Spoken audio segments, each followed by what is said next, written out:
Welcome back to my YouTube channel. ഇന്ന് നമ്മൾ hair care ചലഞ്ചിന്റെ രണ്ടാമത്തെ വീഡിയോ ആണ്. ഇപ്പൊ നമ്മൾ മുന്നേ പറഞ്ഞ പാക്കും അതുപോലെ തന്നെ നമ്മൾ പറഞ്ഞ കാര്യങ്ങളൊക്കെ നിങ്ങൾ ചെയ്തിട്ടുണ്ടാവും, അതുപോലെ ശ്രദ്ധിച്ചിട്ടുണ്ടാവും എന്ന് കരുതുന്നത്.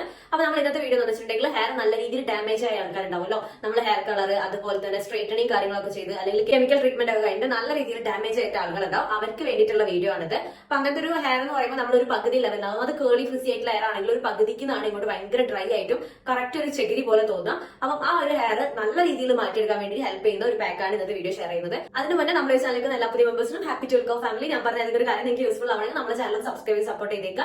അതുപോലെ ഒരു കേളി ആയിട്ടും ഫ്രിസി ആയിട്ടുള്ള ഹെയർ നമ്മൾ സ്ട്രൈറ്റ് ഹെയറിനെക്കാളും കുറച്ചും കൂടി വ്യത്യാസമുണ്ട്. കാര്യം എന്താണെന്ന് വെച്ചിട്ടുണ്ടെങ്കിൽ ഈ ഒരു സ്ട്രൈറ്റ് ഹെയറിന് സ്പ്ലിറ്റ്നെസ് ഇങ്ങനെ മുകളിൽ മുതലേ തുടങ്ങൂല, അവർക്ക് ഈ ഒരു താഴ്ഭാഗത്തേക്കും കൂടുതലായിട്ട് സ്പ്ലിറ്റ്നെസ് ഉണ്ടാവുക. അതുപോലെ തന്നെ ഇപ്പൊ ലെയർ കട്ടൊക്കെ ചെയ്യുകയാണെങ്കിൽ ആ ഒരു ഭാഗത്ത് മാത്രമായിരിക്കും സ്പ്ലിറ്റ്നെസ് തുടങ്ങി വരിക. പക്ഷെ നമ്മളൊരു കേളി അല്ലെങ്കിൽ ഫ്രിസി ആയിട്ടുള്ള ഹെയറിന്റെ പ്രശ്നം എന്ന് വെച്ചിട്ടുണ്ടെങ്കിൽ അത് കുറച്ച് മുകളിൽ നിന്നേ ആ സ്പ്ലിറ്റ്നെസ് നമ്മൾ എവിടെയെങ്കിലും ഒന്ന് മുടി പൊട്ടിയിട്ടുണ്ടെങ്കിലോ അല്ലെങ്കിൽ ചിലപ്പോൾ ബേബി ഹെയർസ് ചിലപ്പോൾ വന്ന് തുടങ്ങുന്നതായിരിക്കും. അവിടെ നിന്നൊക്കെ നമുക്ക് ഒരു മുടി ഡാമേജ് ആയിട്ടുണ്ടെങ്കിൽ നല്ല രീതിയിൽ സ്പ്ലിറ്റ്നെസ് വരും. അപ്പൊ അതൊക്കെ നിങ്ങൾ കറക്റ്റ് ചെയ്യാൻ കഴിയും. എങ്ങനെയാണെന്ന് വെച്ചിട്ടുണ്ടെങ്കിൽ ചില ആളുകൾ പറയും പിന്നിട്ടിട്ട് കട്ട് ചെയ്യാൻ. ആ രീതി കുറച്ചും കൂടി നല്ലതാണ്. നമുക്ക് സിംഗിൾ ആയിട്ട് എടുത്ത് നമുക്ക് കട്ട് ചെയ്യാൻ പറ്റും. കുറച്ചും കൂടി നല്ലതാണെന്ന് വെച്ചാൽ നിങ്ങൾ ഇങ്ങനത്തെ ഒരു പാക്ക് തുടങ്ങുന്നതിന് മുന്നേ കുറച്ച് ട്രിം ചെയ്യുക. കറക്റ്റ് ഇങ്ങനത്തെ കാര്യങ്ങളൊക്കെ ഞാൻ ശ്രദ്ധിച്ച് ട്രിം ചെയ്ത് കഴിഞ്ഞാൽ നമുക്ക് ഇനി വരുന്നത് നല്ല കറക്റ്റ് ആയിട്ട് വന്നോളൂ.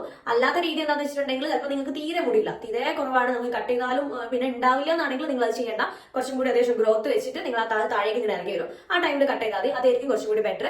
പിന്നെ നമ്മൾ ഈ ഒരു ഹെയർ പാക്ക് കാര്യങ്ങൾ ചെയ്യുന്ന ആളുകൾ ഇനി ഒരു സ്ട്രൈറ്റനിങ്ങിലേക്കും അതുപോലെ തന്നെ ഹെയർ കളറിലേക്കും പോകരുത്. നമുക്ക് കുറച്ചുകൂടി ഒന്ന് ഗ്രോത്ത് വെച്ചോട്ടെ. ഗ്രോത്ത് വെച്ചിട്ട് അത്യാവശ്യം നീളം വെച്ച് നമ്മൾ കണ്ട ഒരു ലെവലിലേക്ക് നമ്മൾ വിചാരിച്ച ലെവലിലേക്ക് ഓളിയൊക്കെ വെച്ച് കഴിഞ്ഞിട്ടുണ്ടെങ്കിൽ നിങ്ങൾക്ക് ഇതേപോലെ ഇനി സ്ട്രൈറ്റനിങ് ചെയ്യണമെന്നുണ്ടെങ്കിൽ ചെയ്യാം. നമുക്ക് ആരും അത് ചെയ്യരുത്, ഓരോരുത്തരുടെ ഹെയർ ആണ്, നമുക്ക് ഇഷ്ടമുള്ള പോലെ ചെയ്യാവുന്ന കുഴപ്പമുള്ള കാര്യമില്ല. പക്ഷെ നമ്മൾ ഇതിന്റെ നാച്ചുറൽ ആയിട്ടുള്ള കാര്യങ്ങൾ ചെയ്യുമ്പോൾ ആ രീതിയിലേക്ക് നമ്മുടെ ഹെയറിന്റെ ടെക്സ്ചറും സ്കാൽപ്പ് അതിനോടൊന്ന് ഇണങ്ങി വരുന്ന ഒരു ടൈം ഉണ്ട്. ആ ടൈമിൽ നിങ്ങൾ ഈ ഒരു കാര്യങ്ങളൊന്നും ചെയ്യരുത്. അപ്പോഴാണ് നമുക്ക് കൂടുതലായിട്ട് എഫക്റ്റീവ് ആയിട്ടുള്ള കാര്യങ്ങൾ നമ്മൾ ഹെയറിൽ അപ്ലൈ ചെയ്ത് കഴിഞ്ഞാൽ അതിന് റിസൾട്ട് വരുള്ളൂ. അപ്പൊ അല്ലാത്ത രീതിയിൽ നിങ്ങളുടെ കെമിക്കൽ ട്രീറ്റ്മെന്റ് അതിനിടയ്ക്ക് പോയി അല്ലെങ്കിൽ എന്തെങ്കിലും ഫംഗ്ഷൻ വരുന്നുണ്ട് അതിനൊക്കെ അങ്ങനെ ചെയ്യണം. അപ്പൊ അങ്ങനെ എടുക്കാൻ താല്പര്യമുള്ളവരെ ഇതെന്ന് വെച്ചാൽ ഈ ഒരു നിങ്ങൾ ഈ ഒരു പ്രോഗ്രാം കാര്യങ്ങളൊക്കെ കഴിഞ്ഞിട്ട് ഈ ഒരു ഹെയർ കെയർ ചലഞ്ച് ചെയ്തായിരിക്കും നല്ലത്. അല്ല നമ്മൾ പകുതി വെച്ച് ചെയ്ത് അത് കഴിഞ്ഞിട്ട് നിങ്ങൾ വേറെ പരിപാടിയിലേക്ക് തിരിഞ്ഞു കഴിഞ്ഞാൽ നമ്മൾ ഇത്രയും ചെയ്തത് മൊത്തം വേസ്റ്റ് ആയിപ്പോ.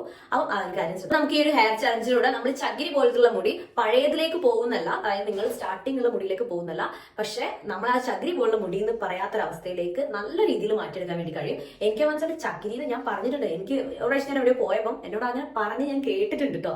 അപ്പം അതിന്റെ ഒക്കെ ഒരു ഉണ്ടാവില്ല, അയ്യോ ഇങ്ങനെയാണല്ലോ പറയുന്നതെന്നുള്ള ആ ഒരു ലെവലിൽ നിന്നാണ് ഞാനിത് മാറ്റിയത്. അത് നമുക്ക് എന്തെങ്കിലുമൊക്കെ കിട്ടണം, എന്നാൽ മാത്രമേ നമ്മളത് ചെയ്തു തുടങ്ങുള്ളൂ. അതേപോലെ തന്നെ നിങ്ങൾക്ക് അങ്ങനത്തെ ഒരു പറഞ്ഞ് കേൾക്കാനുള്ള ഒരു അവസ്ഥ വരില്ലേന്ന് വിചാരിക്കുക. നമുക്ക് നമ്മുടെ മുടിയില്ലേ, നമ്മൾ കുറെ മെനക്കെട്ട് ഉണ്ടാക്കിയെടുക്കും, പെട്ടെന്ന് കേൾക്കുമ്പോൾ ഒരു സങ്കടം തന്നെയാണ്. പക്ഷെ ഇപ്പൊ അതിനൊക്കെ നല്ല വ്യത്യാസമുണ്ട്. ഇപ്പൊ എന്റെ മുടി കണ്ട നല്ല മുടിയാന്നുള്ളവർ പറയും, എന്നുവെച്ചാൽ നല്ല കിളിയാണ്, തിക്കുണ്ട്, ഓളിയുണ്ട്, അങ്ങനെയൊക്കെ പറയുമ്പോൾ അന്നത്തേന്ന് ഇപ്പൊ വെക്കുമ്പോൾ ഭയങ്കര ഒരിതാണ്. ചില സമയത്ത് ഞാൻ തന്നെ പറഞ്ഞു എന്റെ മുടി അത്ര കൊള്ളില്ല എന്നൊക്കെ പറയുമ്പോൾ നല്ല മുടിയാണ്, അങ്ങനെയാണ് ഇങ്ങനെയാണ് പറയുന്നതോടേക്ക് വെറുതെ ഒരു നമ്മളെ ടെസ്റ്റ് ചെയ്യലായിരുന്നു. നല്ലതാണോ ചീത്താണോ എന്ന് കേൾക്കാൻ വേണ്ടി ഒരു ആഗ്രഹമല്ല. അപ്പൊ അങ്ങനെ വെറുതെ ട്രൈ ചെയ്ത് നോക്കുമ്പോൾ നല്ലതാണെന്ന് പറയുമ്പോൾ ഭയങ്കര ഒരു ഹാപ്പിനെസ് ആണ്. അതുപോലെ നമുക്ക് ഈ ഒരു ഹെയർ പാക്കും കാര്യങ്ങളൊക്കെ ചെയ്ത് മാറ്റിയെടുക്കാൻ പറ്റും. പിന്നെ നമ്മുടെ ഒരു ഹെയർ പാക്കിന്റെ കാര്യം എന്ന് വെച്ചിട്ടുണ്ടെങ്കിൽ എനിക്ക് വർക്കായത് നല്ല എഫക്റ്റ് ആയിട്ടുള്ള കാര്യങ്ങളായിരിക്കും ഞാൻ പറഞ്ഞിട്ടുണ്ടാവുക. അത് ചിലപ്പോൾ ഏതെങ്കിലും 1, 2, 3 ആയിരിക്കും നിങ്ങൾക്ക് പറ്റുന്നുണ്ടാവുക. പക്ഷെ ബാക്കിയുള്ളൊന്നും നിങ്ങൾക്ക് ഹെയറിന് ഡാമേജ് ആക്കും അങ്ങനത്തെ കാര്യങ്ങളൊന്നും ഉണ്ടാവില്ല. ചലഞ്ചിൽ പറയുന്ന പാക്ക് ചെയ്തിട്ട് നിങ്ങൾക്ക് ഏതാണ് കുറച്ചും കൂടി ബെറ്റർ ആണെന്നുള്ള എന്തായാലും കമന്റ് ബോക്സിൽ അറിയിക്കാം. അപ്പൊ എനിക്കും അതുപോലെ തന്നെ ബാക്കിയുള്ള ആളുകൾക്കും അത് കുറച്ചും കൂടി യൂസ്ഫുൾ ആയിരിക്കും നിങ്ങളെ കമന്റ് ഷെയർ ചെയ്യുകയാണെങ്കിൽ. അതുപോലെ തന്നെ നിങ്ങൾക്ക് ഓരോ ദിവസമുള്ള എഫക്ട് നിങ്ങൾക്ക് പറയാലോ, ഇങ്ങനെയാണ് ഡ്രൈ ആയിട്ട് മാറുകയാണ്, ഫ്രിസി ആയിട്ട് മാറുകയാണ് എന്നുള്ളത് നിങ്ങൾക്ക് പറയാം, ഒരു കുഴപ്പമില്ല. പക്ഷെ ഞാൻ കൂടുതലും ഡ്രൈ ആക്കാതെയും ഫ്രിസി ആക്കാതെയും വോളിയം തോന്നിക്കാൻ വേണ്ടിയിട്ടുള്ള പാക്ക് കാര്യങ്ങളാണ് നിങ്ങൾക്ക് ഈ ഒരു വീഡിയോ കൂടെ പറഞ്ഞു തരുന്നത്. അപ്പം നമുക്ക് ഇതെങ്ങനെ ചെയ്യാൻ നോക്കാം. അപ്പോൾ ഇതിലേക്ക് ആദ്യം തന്നെ വേണ്ടിയിട്ട് നമുക്ക് നല്ല വോളിയം വെക്കാൻ വേണ്ടിയിട്ടുള്ള 2 കാര്യങ്ങൾ ആഡ് ചെയ്യുക. അതിന് വേണ്ടിയിട്ട് ഉലുവ ആഡ് ചെയ്യുക. ഉലുവ ഞാനിപ്പോൾ ഒരു 2 സ്പൂൺ അളവിലാണ് ഞാൻ എടുക്കുന്നൊരു സ്പൂൺ നിങ്ങൾക്ക് കാണിച്ചു തന്നിട്ടുണ്ട്. ഈ ഒരു രീതിയിൽ എടുക്കുക. അപ്പോൾ നിങ്ങൾ ഹെയർ ക്വാണ്ടിറ്റി അനുസരിച്ച് എടുക്കട്ടോ. എനിക്ക് അത്യാവശ്യം ഹെയർ വേണം, താഴേക്ക് കുറച്ച് ഡ്രൈനെസ് ഉള്ളതിനെ കൊണ്ട് തന്നെ നല്ല രീതിയിൽ വേണം. പിന്നെ നമുക്ക് വേണ്ടത് കരിഞ്ജീരകമാണ് കേട്ടോ. കരിഞ്ജീരകം നമ്മൾക്ക് ശരിക്കും ഉലുവ കുതിർത്ത് വെച്ചിട്ട് എടുത്താൽ അത് ഞാൻ കുതിർത്തില്ല. കരിഞ്ജീരകം ഉള്ളതിനെ കൊണ്ട് നമുക്ക് തിളപ്പിച്ചെടുക്കാനേ കഴിയുള്ളൂ, കുതിർത്ത് വെക്കാൻ പറ്റൂല. അതിനുശേഷം നമുക്ക് വേണ്ടത് വെണ്ടയ്ക്കയാണ്. വെണ്ടയ്ക്ക നല്ല രീതിയിൽ നമ്മൾ ഹെയറിൻ്റെ ബോണ്ട് റെഡിയാക്കാൻ വേണ്ടിയിട്ട് നമ്മൾ പെട്ടെന്ന് റിസൾട്ട് കിട്ടുന്ന ഒരു സംഭവം കേട്ടോ. ഭയങ്കര ഡ്രൈ ആയിട്ടും ഫ്രിസി ആയിട്ടുള്ള ഹെയർ മാറ്റിയെടുക്കാൻ വേണ്ടിയിട്ട് അടിപൊളിയാണ് വെണ്ടയ്ക്ക. അപ്പോൾ വെണ്ടയ്ക്ക എടുക്കുക. അപ്പോൾ ഞാനൊരു 2 ഗ്ലാസ് വെള്ളം തിളപ്പിക്കാൻ വെച്ചിട്ടുണ്ട്. അതിലേക്ക് നമ്മൾ എന്ത് ചെയ്യുക, വെണ്ടയ്ക്ക ചെറിയ കഷ്ണമാക്കിയിട്ട് മുറിച്ചിട്ട് ആഡ് ചെയ്യുക.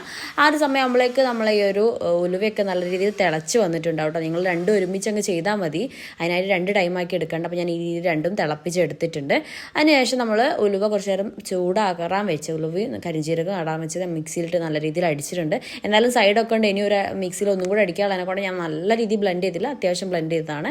ഇനി നമ്മളെ ഈ ഒരു വെണ്ടയ്ക്കേൻ്റെ നീര് മാത്രം മാറ്റി എടുക്കുക. എന്നിട്ട് അത് നിങ്ങൾ സ്ട്രെയിൻ ചെയ്തെടുത്താൽ മതി. ഇതിലേക്ക് അഴി നല്ല രീതിയിൽ മിക്സിയിലിട്ടിട്ട് എടുത്ത് കഴിഞ്ഞിട്ടുണ്ടെങ്കിൽ നമുക്ക് നല്ല കട്ടിയുള്ളൊരു പേസ്റ്റ് ആയിട്ട് കിട്ടും. അതെടുത്തിട്ടാണ് നമ്മൾ ഹെയറിൽ അപ്ലൈ ചെയ്യേണ്ടത്. അത് നിങ്ങൾക്ക് അരിച്ചെടുക്കണം എന്നുണ്ടെങ്കിൽ അരിച്ചെടുക്കുക. ഇനി തരിയൊക്കെ കുറച്ച് കൂടുതലുണ്ടാവും, ഒരു തരിച്ച് കരിഞ്ജീരകത്തിൻ്റെ അതുപോലെ ഉലുവേനെ തരി ഉള്ളതിനെ കൊണ്ട് തന്നെ. അപ്പോൾ നിങ്ങൾക്കത് ഒഴിവാക്കിയെടുക്കുക. അപ്പോൾ ഞാൻ ഉപയോഗിക്കുന്നത് ഇപ്പം ഈ ഒരു ഹെയർ ഓയിലാണ് കേട്ടോ. അത്യാവശ്യം ഹെയറിൽ ഓയിൽ അപ്ലൈ ചെയ്യുക, പക്ഷേ ഭയങ്കരമായിട്ട് ഓയിൽ അപ്ലൈ ചെയ്യേണ്ട. ഇത് ഭയങ്കര സോഫ്റ്റ് ആയിട്ടുള്ളൊരു പാക്ക് അതിനെ കൊണ്ട് തന്നെ നമുക്ക് കുറേ ഓയിൽ അപ്ലൈ ചെയ്യേണ്ട ആവശ്യമൊന്നുമില്ല. ആവശ്യത്തിന് നിങ്ങൾ ഹെയറിൽ ഓയിൽ അപ്ലൈ ചെയ്യുക. അപ്പോൾ എൻ്റെത് മുന്നേ നമ്മൾ ചെയ്ത പാക്ക് അത്യാവശ്യം ഒരു കുറച്ചൊരു വോളിയം തോന്നിക്കുന്ന പോലത്തെ പാക്ക് അതിനെ കൊണ്ട് തന്നെ കുറച്ച് വോളിയത്തിലാണ് നിൽക്കുന്ന ഹെയർ. അതുകൊണ്ട് തന്നെ ഞാൻ കുറച്ച് ഹെയർ ഓയിൽ അത്യാവശ്യം നല്ല രീതിയിൽ അപ്ലൈ ചെയ്ത് കൊടുക്കുന്നുണ്ട്. നിങ്ങൾക്ക് ഭയങ്കര ഡ്രൈനെസ് ഉണ്ടെങ്കിൽ നല്ല രീതിയിൽ ഹെയർ ഓയിൽ അപ്ലൈ ചെയ്യാം കേട്ടോ.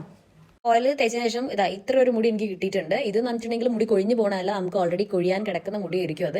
അല്ലെങ്കിൽ കൊഴിഞ്ഞതായിട്ടുണ്ടെങ്കിൽ അത് അങ്ങ് ഊർന്ന് പോരുന്നതാണ്. അത് നിങ്ങൾ മുടി കൊഴിച്ചിലായിട്ട് കണക്കാക്കരുത്. അപ്പോൾ ഈ രീതിയിൽ നമുക്ക് എല്ലാവർക്കും ഉണ്ടാവുന്ന കാര്യങ്ങൾ തന്നെയാണ്. അപ്പോൾ നമുക്ക് അതൊക്കെ കുറച്ചെടുക്കാൻ വേണ്ടിയിട്ടാണ് ചെയ്യുന്നത് നമ്മൾ. അപ്പം നമ്മൾ ഈ ഒരു പാക്കാണ് ഞാൻ അപ്ലൈ ചെയ്യാൻ പോകുന്നത്. പാക്ക് അപ്ലൈ ചെയ്യുമ്പോൾ ഒരു കാര്യം കൂടെ പറഞ്ഞേക്കാം, നല്ല തണുപ്പാണ്.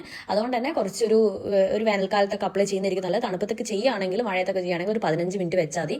നീരിറക്കമുള്ളവർ ഒരിക്കലും കൂടുതൽ ടൈം വെക്കരുത്. ആ ഒരു പ്രശ്നം അതിലുണ്ട്.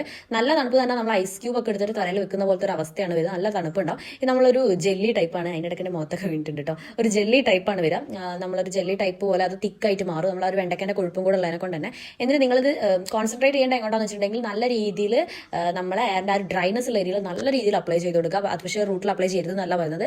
രണ്ടും നല്ല രീതിയിൽ വേണം. കുറച്ചും കൂടി കൂടുതലായിട്ട് നിങ്ങൾ എവിടെയെന്ന് വെച്ചാൽ ആ ഒരു ഡ്രൈനസ് ആയിട്ടുള്ള താഴ്ഭാഗത്തേക്ക് നല്ല രീതിയിൽ അപ്ലൈ ചെയ്ത് കൊടുക്കുക. പിന്നെ നിങ്ങൾക്ക് നല്ല രീതിയിൽ ചുരുണ്ട് കയറുന്ന പ്രശ്നങ്ങളുള്ള ആളുകളൊക്കെ ആണെങ്കിൽ നിങ്ങൾ എന്താ വെച്ചാൽ നമ്മൾ പാക്ക് അപ്ലൈ ചെയ്തിട്ട് മുടി അതേപോലെ ഇട്ടേക്കുക. അതായത് കെട്ടി വെക്കരുത്, അല്ലാതെ തന്നെ ഇങ്ങനെ താഴേക്ക് ഇങ്ങനെ അഴിച്ചു വെച്ച പോലെ തന്നെ ഇട്ടേക്കുക. അപ്പോൾ ഞാൻ റൂട്ട് വെച്ചിട്ട് ചെയ്തിട്ടാണ് വരുന്നത്. നല്ല രീതിയിൽ മസാജ് ചെയ്ത് കൊടുത്തെടുക്കുക. അപ്പോൾ അതിനനുസരിച്ച് നിങ്ങൾ എയർ ക്വാണ്ടിറ്റിക്ക് അനുസരിച്ച് എടുക്കുക. ഞാൻ കുറച്ച് കൂടുതൽ എടുത്താൽ ഞാൻ പറഞ്ഞിട്ടുണ്ടായിരുന്നു. എൻ്റെ താഴേക്ക് കുറച്ച് ഡ്രൈ ആയതുകൊണ്ട് അവിടെ അത്യാവശ്യം നല്ല രീതിയിൽ അപ്ലൈ ചെയ്ത് കൊടുക്കേണ്ടി തന്നെ വരും. അപ്പോൾ നിങ്ങൾ ഏകദേശം ഞാൻ വന്നാൽ നിങ്ങൾക്ക് 1 മണിക്കൂർ വെക്കാൻ പറ്റുന്ന ആളുകൾ വെക്കുക. പക്ഷേ മഴയുള്ള ടൈമിൽ കൂടുതൽ വെക്കരുത്, നല്ല രീതിയിൽ തണുപ്പുണ്ടാവും. അപ്പം ഈ ഒരു രീതിയിലാണ് നിങ്ങൾ ചെയ്യേണ്ടത്. നല്ല രീതിയിൽ ഹെയറിൽ മൊത്തത്തിൽ അപ്ലൈ ചെയ്ത് കൊടുക്കുക കേട്ടോ.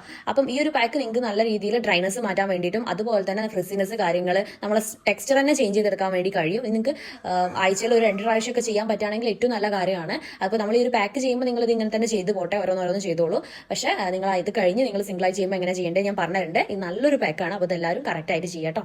നിങ്ങൾക്ക് ഇത് വേണമെന്നുണ്ടെങ്കിൽ ഷാമ്പൂ കണ്ടീഷണർ വെച്ച് വാഷ് ചെയ്ത് കളയാം, അല്ലെങ്കിൽ അതേപോലെ തന്നെ ഒഴിവാക്കിയാലും കുഴപ്പമില്ല. നിങ്ങൾ നല്ല രീതിയിൽ ഓയിൽ അപ്ലൈ ചെയ്ത ആളുകളാണെങ്കിൽ ഇതുപോലെ ഷാമ്പൂ കണ്ടീഷണർ വെച്ചിട്ട് വാഷ് ചെയ്ത് കളഞ്ഞേക്കുക. അതുപോലെ തന്നെ നമ്മൾ ഈ ഒരു ചാനൽ ആദ്യമായിട്ട് ആരെയും കാണുക, അല്ലെങ്കിൽ ഈ ചലഞ്ച് ആദ്യമായിട്ട് കാണണമെങ്കിൽ നമ്മളൊരു പ്ലേലിസ്റ്റ് ആഡ് ചെയ്തിട്ടുണ്ട്. അത് കറക്റ്റായിട്ട് പോയി കണ്ടിട്ട് വേണം നമുക്ക് ഈ ഒരു വീഡിയോ ചെയ്യാൻ വേണ്ടിയിട്ട്. അപ്പം അടുത്തൊരു വീഡിയോ ആയിട്ട് കാണുന്നവരെ ബൈ.